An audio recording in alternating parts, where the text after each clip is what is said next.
አንዳች እንደሌለኝ አውቀዋለሁ፣ ባንተ ቸርነት ግን እመካለሁ።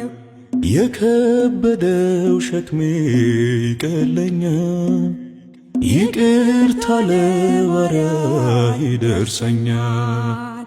ከመቅደስ ቆሜ ለመዘመር ሥራህን ለትውልድ ለመመስከር እኔ ማነኝ ብዬ አስባለሁ።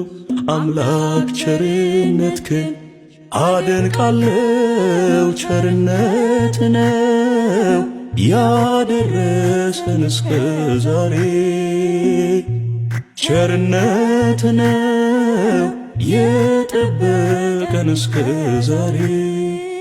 ላመስግን የኔ ጌታ